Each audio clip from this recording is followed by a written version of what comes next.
3, 2. Yo, what it is, what it do, and what it be? This is your boy Trent coming at you live right here on Talk to Me podcast, where we keep it 100 with everything that is.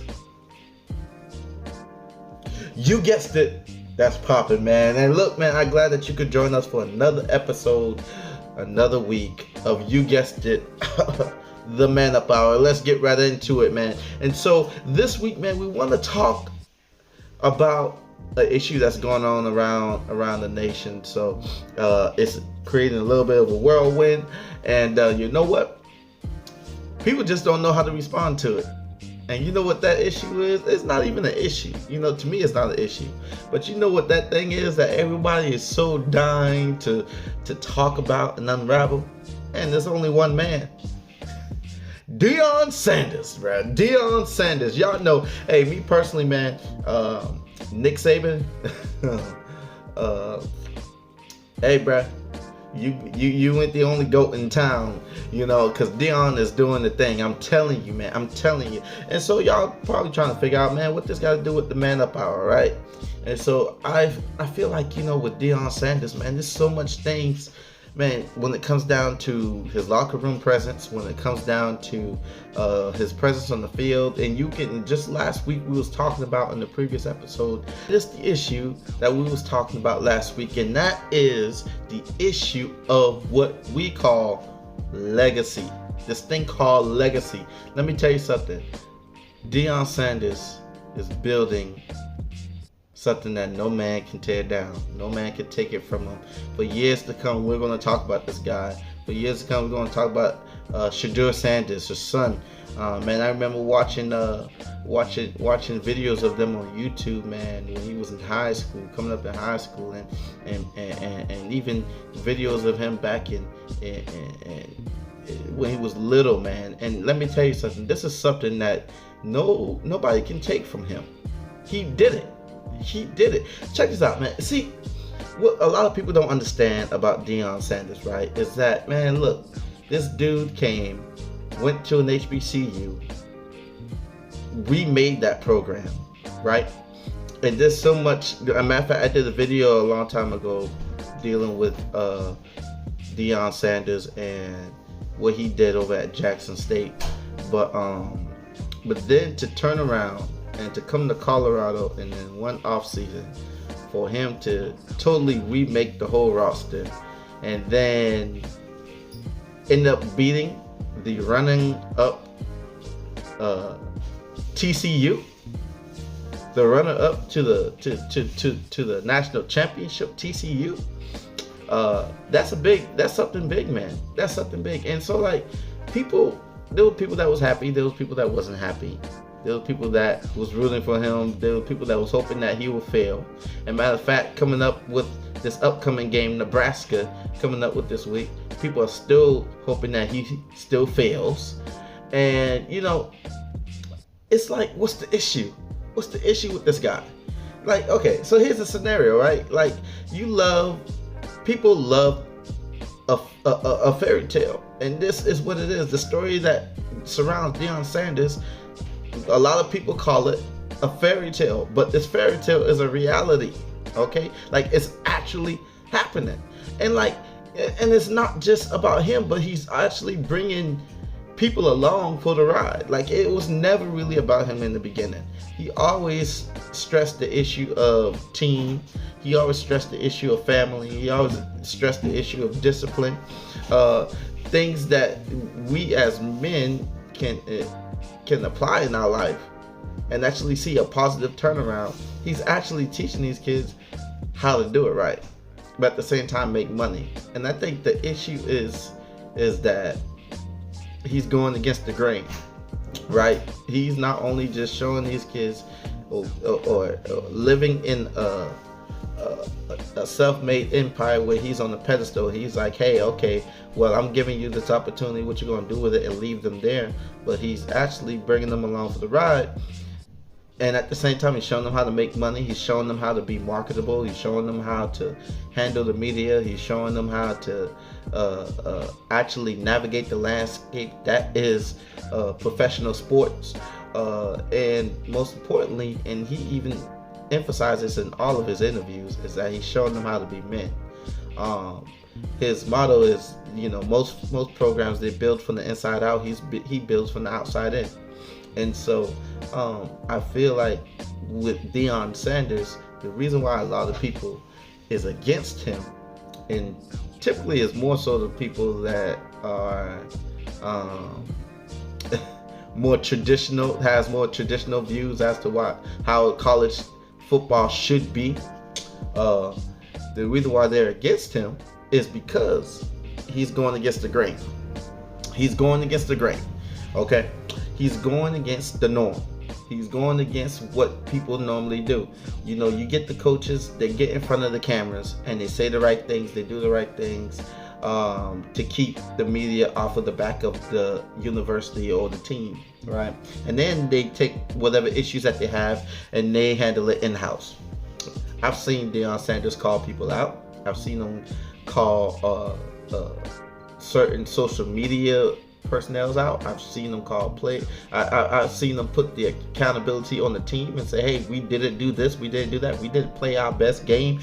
Even in the win, he's always saying, hey, hey, we had 6 penalties. They're gonna run for that. He's always, every time he speaks, it's always, he gives praises where praises is due, but he also keeps everything in line with reality. And I think one of the things that makes him a target is that he's not afraid to speak the truth. He's not afraid to say, hey, we look bad. He's not afraid to say, hey, we didn't perform up to our expectations. And even in a moment of glory, it's like, okay, it's a new week, it's a new focus, it's on to the next thing.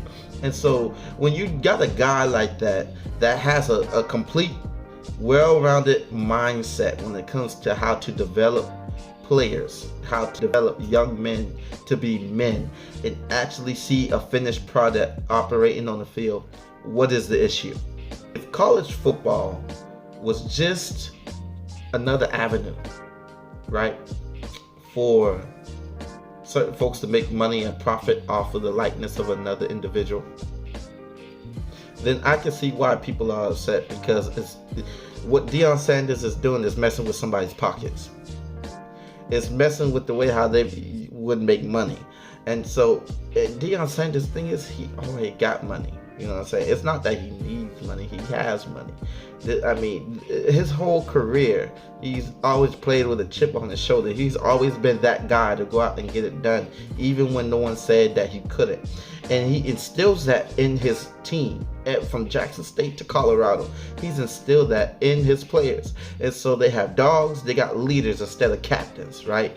And I can see how that can make a difference in the mind frame of a player.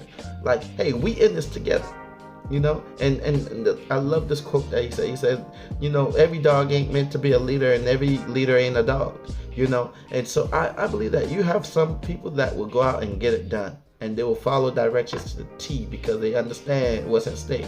But then you got folks that are really good at putting it together and leading a well-oiled machine. And so those are leaders, man. And one doesn't cancel out the other, because what makes a team great is when you got both that understand their position, their place, their race, and they operate together to reach the finish goal. So what can we gather from all of this? Right? What can we gather from all of this? It's simply put, as men, I feel like what Deion Sanders represents is accountability, and he represents stability, but he also represents what it means to be a strong, positive black figure. Because in society where I'm gonna be honest, and we're gonna talk about it on another episode, but I read an article today which talked about how men who post on social media are viewed as unmanly. Right, and they're saying that it's just typically something that some people feel like men shouldn't be all into social media, men shouldn't be all into like clothes and fashion. That's a girl thing, right? I feel like when it comes to us being men, right? Today, in this day and age, right? It isn't what you wear that makes you a man. It's what you do. Your character. That's what makes you a man. How you operate behind closed doors. Are you the same person that you are behind closed doors when you step outside of those doors into the public's eye? Or do you change? Right? Do you keep it 100? Right? I'm not saying you gotta be perfect, but do you keep it real with yourself? To understand where your flaws are, to understand where your faults are, to understand, hey, maybe I can do this better. Maybe I can be better in these areas, right? I feel like that's what makes a man. That's what tells the difference between the boys and the men, right? Like, I don't care what you got, what you wearing. Let me see how you let me see how you're managing. Let me see what your goals are. Let me see what your vision is. Do you even have short-term and long-term goals? Do you have vision for yourself? Because how can you go and expect other people to believe in you when you don't even believe in yourself? So when I see people having an issue with Deion Sanders,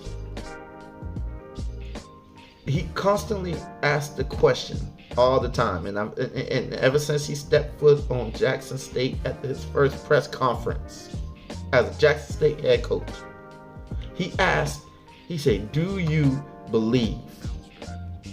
He said, because I believe. How can you expect someone else to believe in you when you don't even believe in yourself, guy? So what's the issue here with Deion Sanders? There is none. You know what the issue is? He represents a strong black man. He represents the qualities of a strong man, right?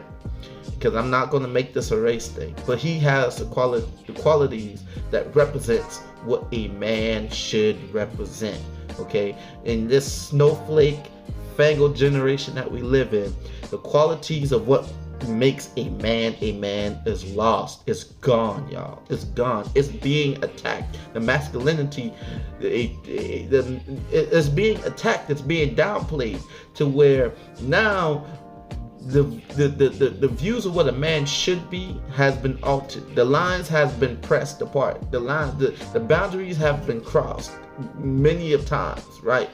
And so with Deion Sanders and what he's doing in Colorado, it's not a money issue. It's not even the fact that, it's not even a transfer portal issue. It's way deeper than that. It's what he represents. And when you hear him speak, when you hear this guy speak, you can hear in his speech, in the way he walk, that what he represents. And the thing about Deion Sanders, not only do he just talk about it, he also walks it. He backs it up. So as men, what can we take from this, right? What can we take from this?